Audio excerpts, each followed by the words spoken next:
Hey there, folks. Shooting from here again. It's it's winter. Daylight hours are finite. I do intend to shoot in the room where I've shot most of the Vera videos. Again, it's a pain in the butt to try and sort the lighting. So it's either this or you wait a hell of a lot longer. And I wanted to talk about labels because within the LGBTQIA plus community, there are a lot of them. And even if you narrow it down to various trans identities, there's still a lot. What this is not going to be is a comprehensive look at all available labels. Trust me, there are a lot, but to go through some examples, keeping in mind that I've talked before about how trans is an umbrella.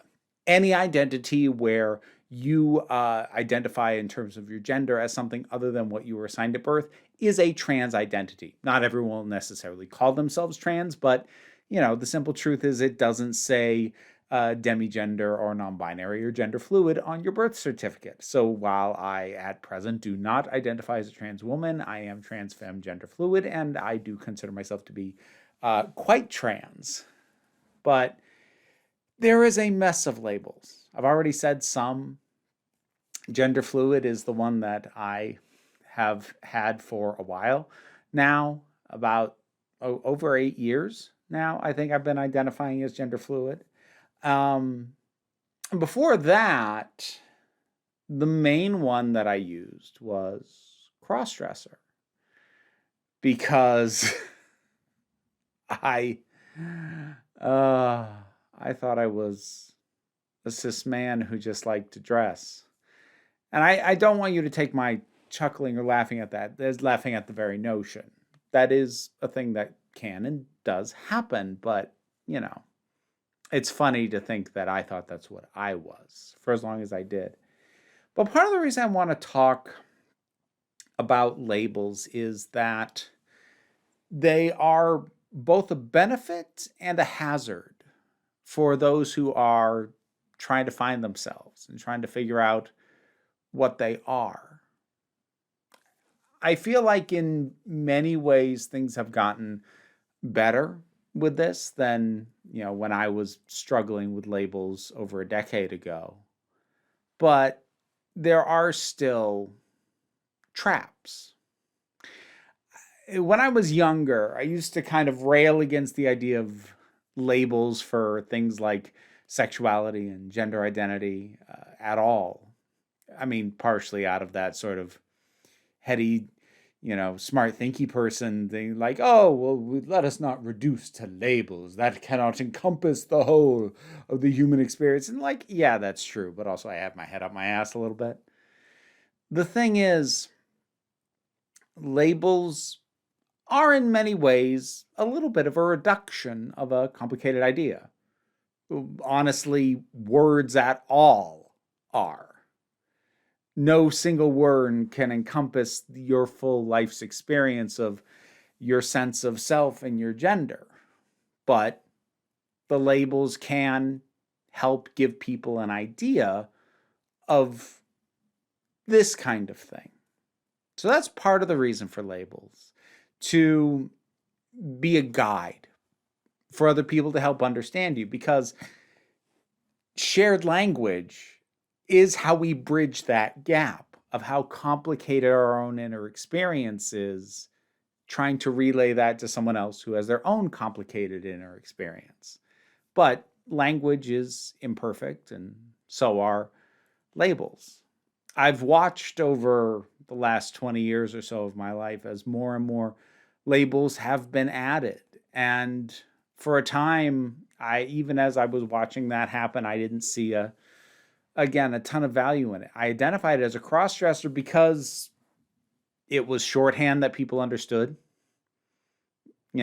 I at the time, because I didn't believe myself to be trans, I wasn't going to say transgender, and I definitely wasn't going to say transsexual because most people associate that specific word with medical procedures, things like bottom surgery and facial feminization and things of that nature. And I didn't do and still do not intend to do any of those things. So those were words that I mainly used crossdresser as a way to not use those other words, which I believe to be very incorrect for me. While transsexual, not really a particularly popular word anymore, but is still inaccurate for me. Transgender is absolutely accurate. But again, that's an umbrella term and only so helpful. But the thing was, I went through a long time of feeling like I fell between categorizations. I mean, I knew I was bisexual, but that still didn't quite feel like the right word because I still had a preference. Like, I would find male identifying people attractive, female identifying people attractive, as I came to know more of the space in between those people attractive too. But as a rule, by and large, if I am to accumulate my history of attraction, it tends to lean more towards the feminine than the masculine. I do have my attractions toward the masculine, but they tend to be pretty specific. And I can't even narrow it down to a type. I need to really click with somebody. And when I do, it's wonderful. So in a way, even though I knew bisexual was accurate, it still felt like that still doesn't feel quite right because that implies in a lot of people's minds, well, assuming they don't engage in bisexual erasure, that implies in their minds more of an even split, and it's not that, and it probably never will be. And then, of course, my settling on crossdresser just because. But another thing that I would see happen, not as much now, but I think it's worth remembering that it can and does happen, is that people would find a label that felt close, felt like that I maybe I'm that, and it was close enough, and if they were floundering with their sense of self, they'd latch on to that label. They'd latch onto it, and they would be that thing as hard as they could, to a degree that maybe didn't actually match how they wanted to be. I've seen that happen with various identity labels and this belief that, okay, well, if I'm this, then that means I have all these boxes I need to check because these boxes are what that label is. And you can run into that with sexuality. You can run into that with your sense of gender. And anytime that people latch onto an identity to the point that they start defining themselves by that identity rather than using that identity to illuminate for themselves and others what they are, that's where it can get harmful. I remember going to a wedding once between two women, and one of them talked at the reception about how it kind of put her in a little bit of a mental spiral, the fact that she felt attracted to this other woman because the other woman was a butch and so was she. And she'd made it such a core part of her identity that as a butch, she pursued femmes.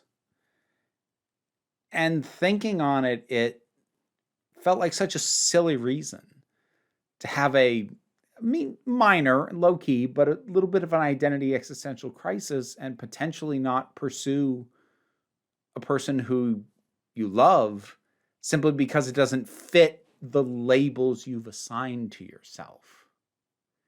And that's the kind of thing that I worry about because labels can be comforting, but they can also be trapping. I think at this point in time, it's gotten easier for me, but I think it's important for people to have some flexibility. Like, I'm not saying your labels are wrong, but it's probably a good idea not to latch onto them as this is what I am now and forever. It's worth re-examining those things intermittently and being willing to change them. But I also don't want to belittle the entire idea of labels because I know I said I was dismissive for a time, but I've also felt and seen the power of finding a label that does actually fit. Because like I said, for a long time, I just kind of settled. I settled on cross-dresser because for what I understood myself to be at the time, that was the closest. Even at the time, I knew that wasn't totally right, but it was the closest I could come up with. But when I found gender fluid as a term and really thought about it, it connected in a way that made me realize why people can latch on to their labels that they find because it makes you feel more human. The idea that there's a word for what you are and how you feel, and that means you're not something unspeakable. You're not something indescribable, undefinable. You're not monstrous. And you're not alone. Because there's a word for you. And that is powerful. That can be life-saving even. It's just a word. It's just a label. Be it trans, non-binary, agender, demi-boy, demi-girl, gender fluid, whatever it might be. If it truly fits you, that matters a lot.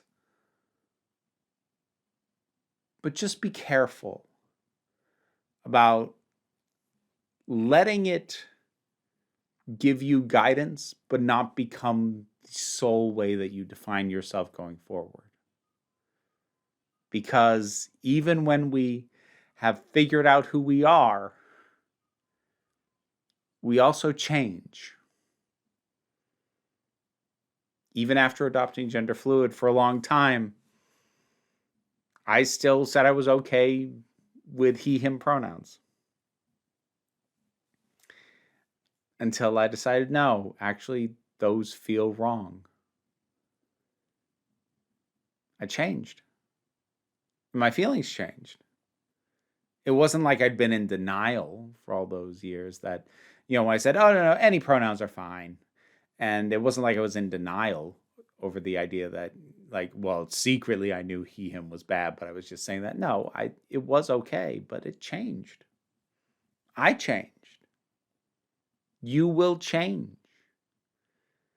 And hopefully for the better. And even if you have to find a new label, that's not a failing. If you find that a label no longer works for you and you have to find a new one, that doesn't mean that you were a liar to yourself or to the world when you had that previous label. That's who you were then. And you're someone else now. And that's okay.